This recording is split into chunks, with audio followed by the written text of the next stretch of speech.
Puji Tuhan, Shalom. Selamat pagi. Kita boleh senggol kanan kiri, toleh kanan kiri, katakan ojo turu lo ya. Ya, karena pagi hari ini sangat pagi saudara ya, 4:30. Saudara sudah bersama-sama, puji Tuhan, Tuhan Yesus baik. Saudara, bersyukur kita bisa menikmati liburan dan selama seminggu saya pakai untuk istirahat saudara, untuk tidur, untuk merenung, untuk sabatikal, untuk berdoa. Dan puji Tuhan ya, baik di rumah Malang maupun di apartemen Surabaya saya pakai untuk doa, tidur ya, dan istirahat. Saya kebalikan, kalau jemaat liburan keluar, kalau saya malah liburan saya tidur. Karena apa? Karena hari biasa saya banyak keluar. Sebab itu saya pakai liburan untuk saya tidur, beristirahat dan merenungkan firman Tuhan.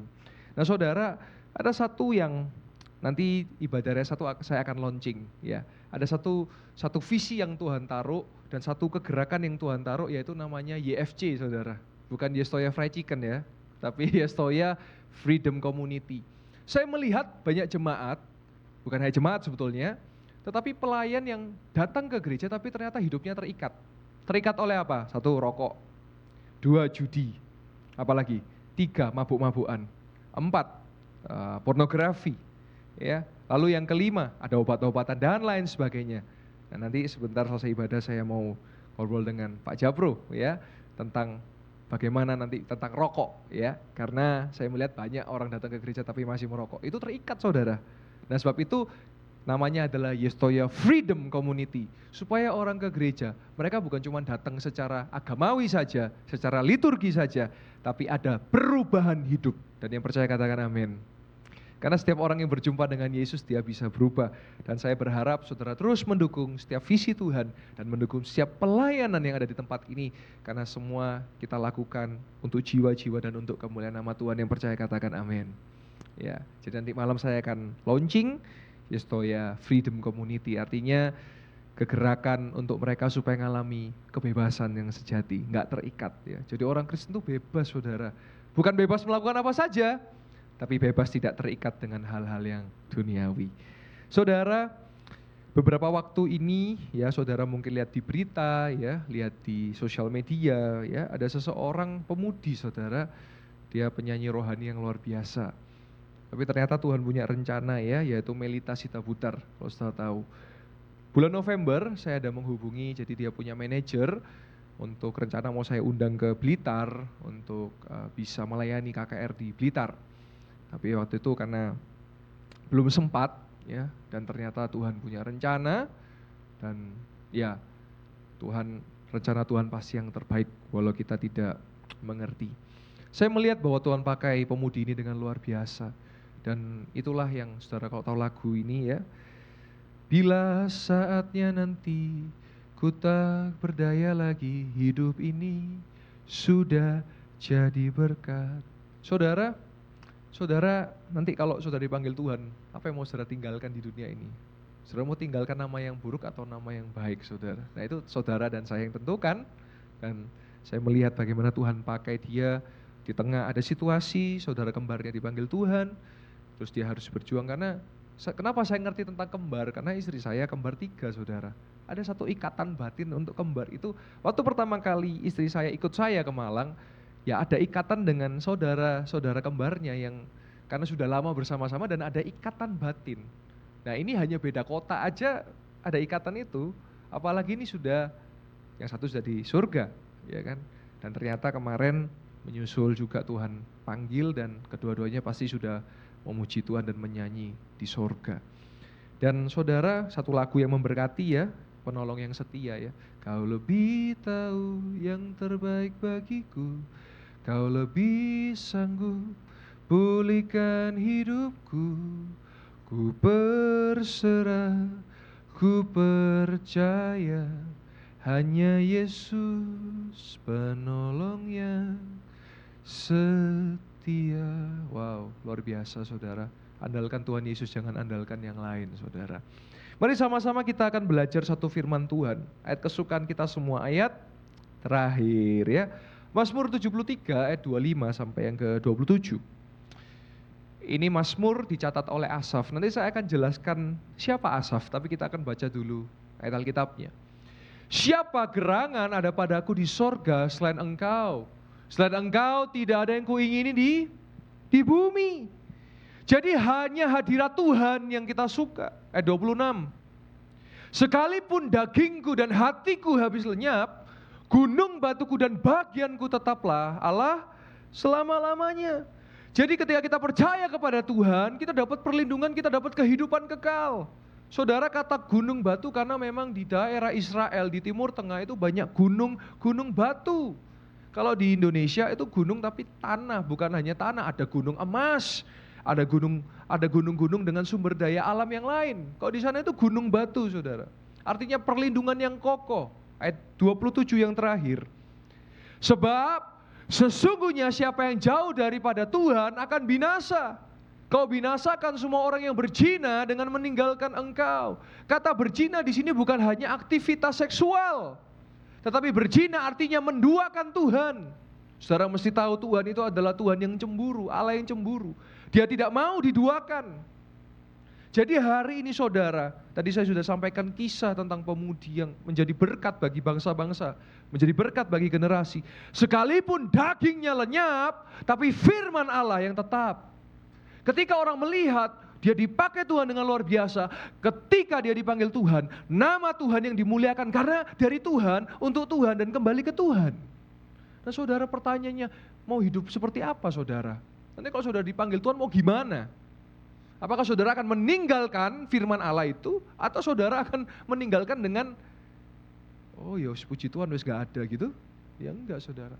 Tetapi ketika saudara benar-benar hidup di dalam Tuhan dan mengandalkan Tuhan, ketika saudara waktunya telah tiba dipanggil Tuhan, orang akan melihat firman Allah itu tinggal tetap, dan yang percaya katakan amin. Ya saudara, ini juga jadi lagu saudara ya.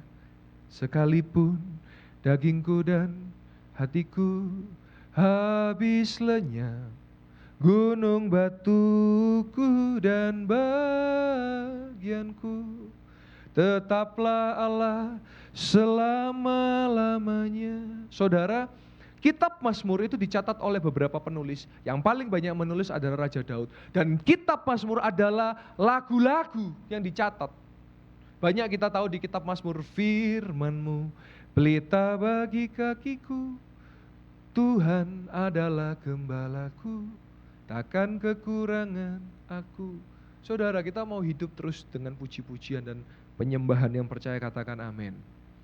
Nah saudara, siapakah Asaf? Karena Mazmur 73 ini dicatat oleh Asaf. Siapakah Asaf? Asaf bin Berekia bin Simea. Dia adalah anak Berekia, dia adalah cucu dari Simea. Dan Asaf adalah keturunan suku Lewi dari Bani Gerson, dan dia adalah ahli musik. Kalau zaman hari ini, dia adalah worship leader.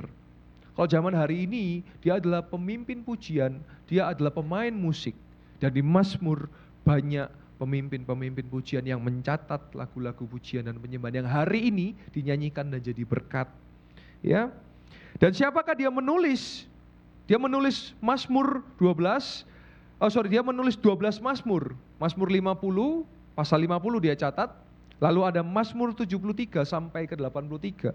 Dan dia mencatat bersama dengan cucu Samuel dan Etan bin Kisi. Saudara tahu siapa Heman, cucu Samuel? Namanya Heman. Saudara tahu anak Samuel ada dua ya. Ada Yoel dan satu lagi, ada satu nama, mohon maaf. Ada Abia dan Yoel. Dan kedua-duanya gak hidup seperti ayahnya saudara. Tetapi puji Tuhan cucunya, Tuhan ingat. Makanya saudara, Tuhan itu akan ingat keturunan orang-orang benar saudara. Nanti malam saya akan berkhotbah tentang bagaimana ada namanya kutuk, ada namanya berkat.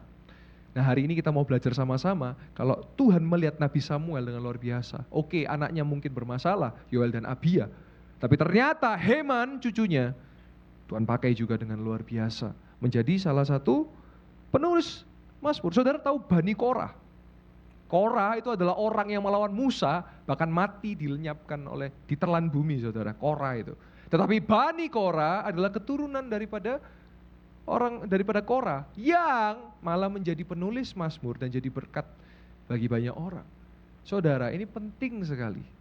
Apa yang saya sampaikan ini bicara tentang kalau saudara hidup dalam firman Allah, maka bukan hanya pribadi saudara, tetapi keturunan-keturunan saudara juga akan mendapatkan, merasakan dampak dari firman Allah yang tinggal tetap untuk selama-lamanya. Dan kedua-duanya, ya, semuanya adalah penyanyi utama di bait Allah beserta keturunan-keturunannya. Saudara, hari ini gereja kita perlu dan mulai penuh dengan pengajaran-pengajaran akan firman. Kenapa? Pengajar-pengajar palsu itu sudah mulai muncul, saudara. Pengajar-pengajar sesat itu sudah mulai muncul dan pengikutnya banyak, saudara. Kalau saudara tidak berpegang pada firman, kalau saudara hanya datang ke gereja hanya untuk duduk dan tidur, saudara akan seperti Eutikus yang mendengar Paulus dan dia ketiduran dan dia jatuh, saudara. Kenapa? Karena saudara datang ke gereja bukan sekedar untuk duduk. Saudara datang bukan sekedar untuk enak tidur-tiduran, enggak, saudara. Tapi ini sudah akhir daripada akhir zaman. Dan biarlah firman Allah itu tetap. Itulah yang dimaksud ketika firman, ya, yaitu Yesus Kristus tidak pernah berubah dari dulu, sekarang, sampai selama-lamanya. Nah, ini penting, saudara. Gereja mulai terus memberikan pendalaman Alkitab, memberikan pengajaran-pengajaran. Ya, saudara, kalau saudara tidak kuat dalam pengajaran, saudara akan terombang-ambing dengan kepalsuan, dengan kesesatan, dengan hal-hal yang mengerikan, saudara. Karena dunia sedang bergerak ke situ, saudara. Dalam kitab Daniel dikatakan bahwa akhir-akhir zaman orang akan bekerja dengan besi. Dan saudara tahu, teknologi sekarang manusia bisa pakai apa? Bisa pakai chip, bisa pakai tenaga besi, bisa pakai teknologi. Jadi Alkitab itu sumber kebenaran, saudara, yang dari dulu, ya, sekarang dan selamanya itu berkuasa, saudara. Mari banyaklah saudara mendalami firman, menyukai hadirat Tuhan, memuji, menyembah nama Tuhan. Sebab itu gereja terus bergerak, ada Yestoya Revival, ada doa malam, ada pendalaman Alkitab, ada KKR doa pagi, ada ibadah raya 6 kali, ada ibadah kategorial, kids, teens, youth, lansia. Semua diadakan tujuannya apa? Supaya saudara, firman Allah itu tinggal tetap dalam hidup saudara. Yang percaya katakan amin. Saudara, dalam perjanjian lama Allah ditulis Yod-H-V-H atau YHVH atau Jehovah. Dengan kata lain yaitu Elohim. Tetapi ada satu kata yang sering disebut oleh orang-orang Israel karena mereka tahu ada 10 perintah Allah yang berkata jangan menyebut nama Allah dengan sembarangan, dan mereka menyebut Tuhan dengan selain Elohim mereka sebut Adonai.